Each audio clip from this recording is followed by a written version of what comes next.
Hi, I'm Mike Bellevue, and today we're out at Duelist Den, and we're going to be testing one of Sam Colt's most popular creations, the 1849 .31 caliber pocket model.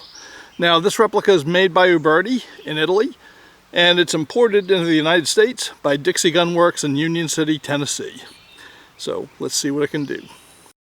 The 1849 pocket model followed hard on the heels of the popular Dragoon series, and this was actually the best-selling cap and ball 6-gun in the Colt line, which made it the best-selling cap and ball 6-gun of all time.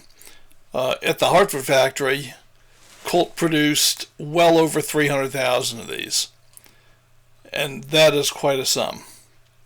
They were .31 caliber, which just goes to show that sometimes the bluff is more important than the gun. I mean, not that I would want to get shot with one of these, but I sure wouldn't pick one to go grizzly bear hunting either.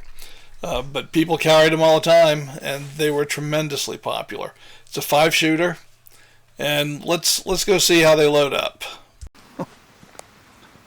Well, filming was a little bit delayed today because I couldn't keep the fog off of my camera lenses. You know, we're having a really odd weather year here in central Pennsylvania. The spring was very cold and very wet, unusually so. It was well below normal.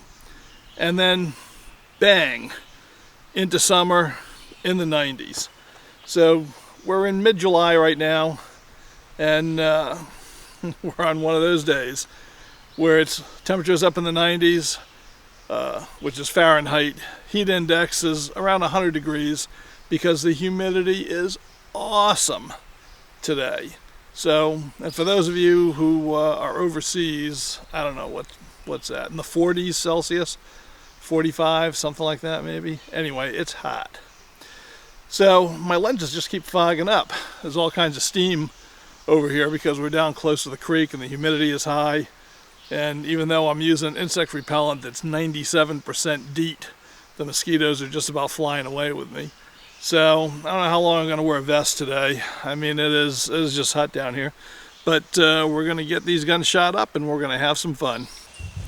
Well, let's get the 1849 loaded. I'm using 32 caliber round balls. And actually, I've been using this box for years. I just refill it with buckshot. No, I'll show you where I get that in a second. What I shoot in my 1849 pocket models is single O buckshot, which you can buy in bulk. And it's so cheap to buy 8 pounds of single O that it's just not worth casting your own. At least not for me, because I don't shoot 32 caliber or 31 caliber all that much. But anyway, I'm going to load all 5. It's a 5-shot gun, not a 6-shooter. So, just a couple interesting things. This is called a slicks hand. And you're going to see how it works in a minute. But these are worth getting if you've got a short loading lever type gun like this one. Or if you've got those 5.5-inch sheriff's model guns. They can be a real bear to load an oversized round ball in. So I use this. I'll show you how it works, and it's well worth getting.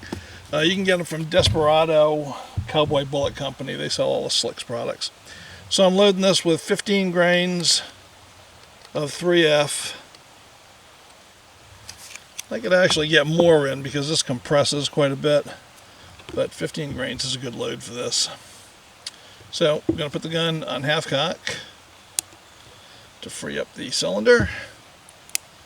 And we're going to dump in a load of powder. One more measure.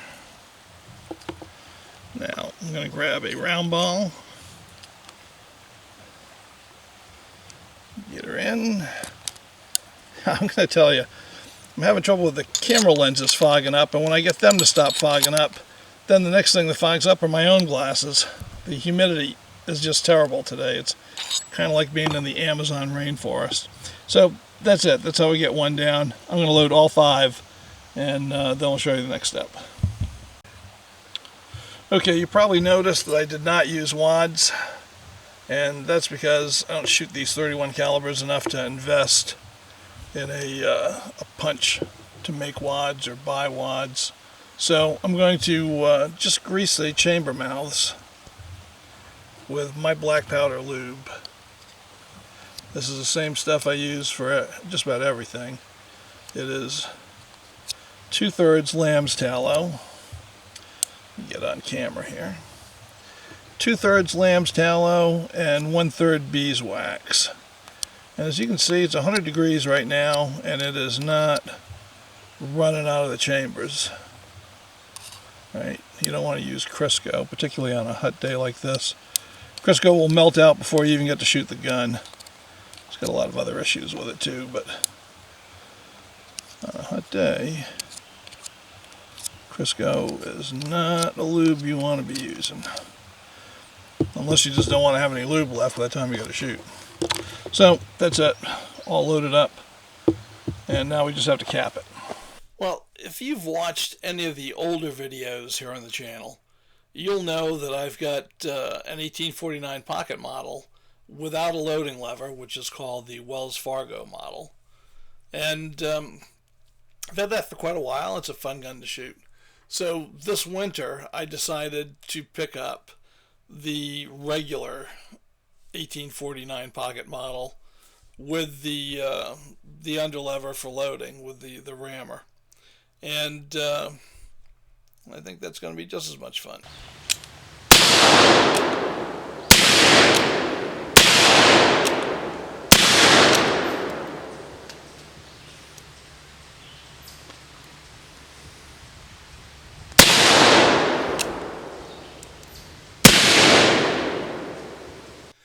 Back in the 19th century, Colt's 1849 pocket model came with barrels that could be either 3 inches in length, 4 inches, 5 inches, right up to 6 inches. And you'd have needed pretty deep pockets to hide a 6-inch one. Uberti's replica only comes in 4-inch barrels, so I guess they were splitting the difference there.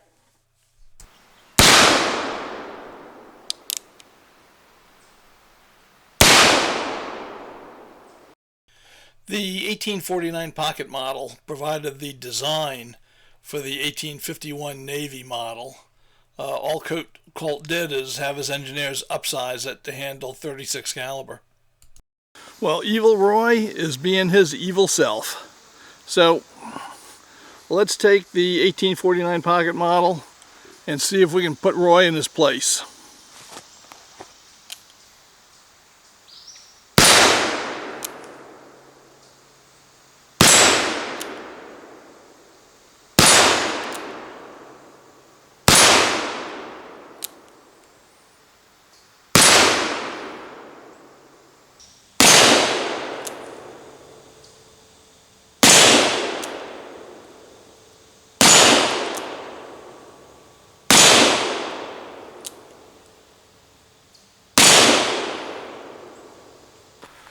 Well, I'm going to try to take out a couple of 2-liter bottles with the Colt 1849 pocket model. This is going to be more of a challenge than you might think, even from 7 yards, because this gun is shooting way high and to the left. I mean, these things weren't really sighted so much as they were expected to be kind of a contact distance sport. But let me see if I can get them. I like a challenge.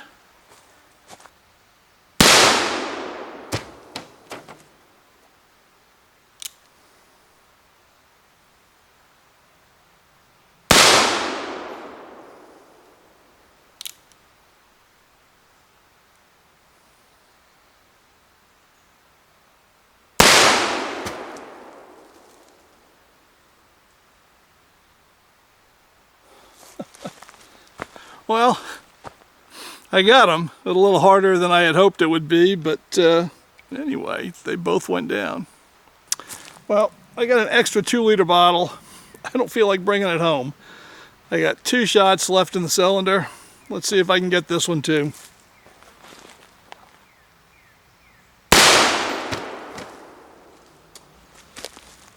Drilled them. Well, let's see what the little 1849 can do with the plates here at Swing City.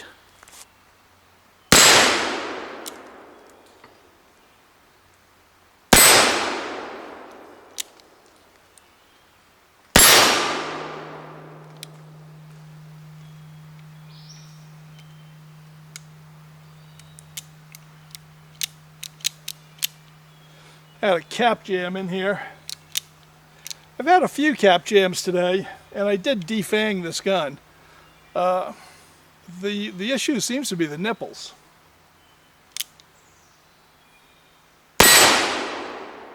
They're just letting too much blowback. There we go. Well, I drilled all the steel. Boy, it barely moves with this little 31. Now, Slickshot does not make nipples to fit this. So I'm going to have to go to Tresso, I think, and get a set of nipples for this and see if we still get some capsucking or not. But all in all, this has been a really fun gun to shoot. Well, let's finish up with the bad guy's view of the 1849 pocket model.